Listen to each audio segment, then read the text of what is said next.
End of chapter 4. At this time, I used to stand in the stable and my coat was brushed every day until it shone like a rook's wing. It was early in May when there came a man from Squire Gordon's who took me away to the hall. My master said, "Good-bye, Darky. Be a good horse and always do your best." I could not say good-bye, so I put my nose into his hand, he patted me kindly, and I left my first home. As I lived some years with Squire Gordon, I may as well tell something about the place.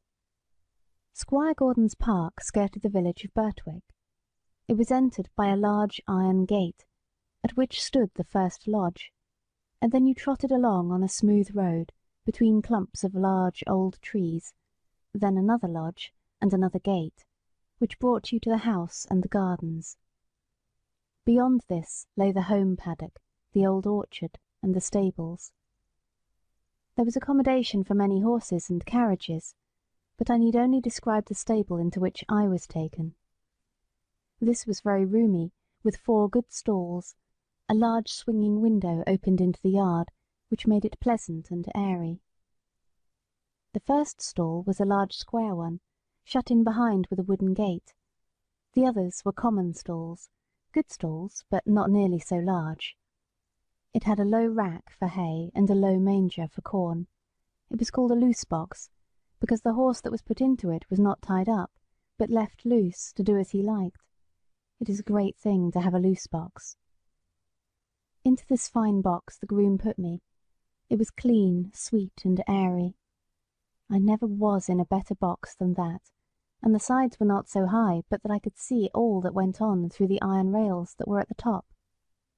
He gave me some very nice oats, he patted me, spoke kindly, and then went away. When I had eaten my corn, I looked around.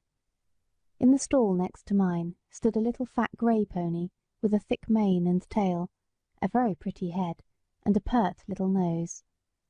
I put my head up to the iron rails at the top of my box and said, "How do you do? What is your name?"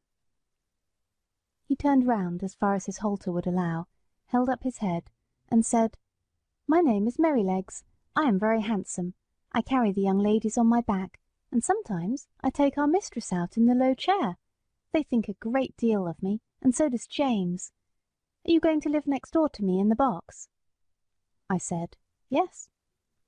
"Well then," he said, "I hope you are good-tempered.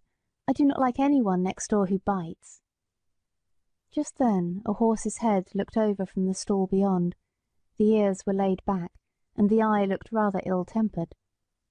This was a tall chestnut mare, with a long handsome neck. She looked across to me and said, "So it is you who have turned me out of my box.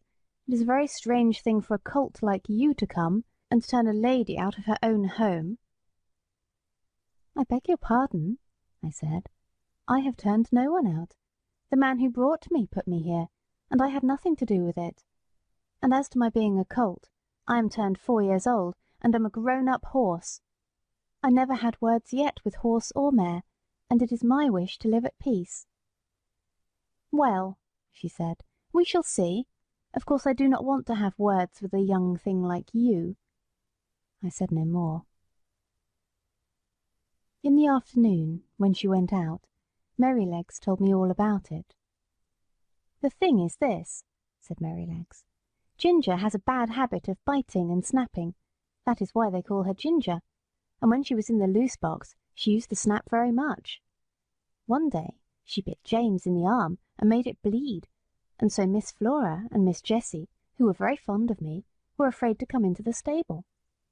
They used to bring me nice things to eat, an apple or a carrot or a piece of bread, but after Ginger stood in that box they dared not come, and I missed them very much.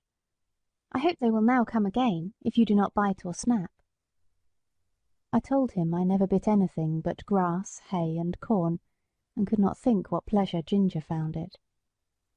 "Well, I don't think she does find pleasure," says Merrylegs. "It is just a bad habit. She says no one was ever kind to her, and why should she not bite? Of course, it is a very bad habit, but I am sure, if all she says be true, she must have been very ill-used before she came here. John does all he can to please her, and James does all he can, and our master never uses a whip if a horse acts right, so I think she might be good-tempered here. You see," he said, with a wise look, "I am 12 years old. I know a great deal, and I can tell you there is not a better place for a horse all round the country than this. John is the best groom that ever was. He has been here 14 years, and you never saw such a kind boy as James is, so that it is all Ginger's own fault that she did not stay in that box." End of chapter 4.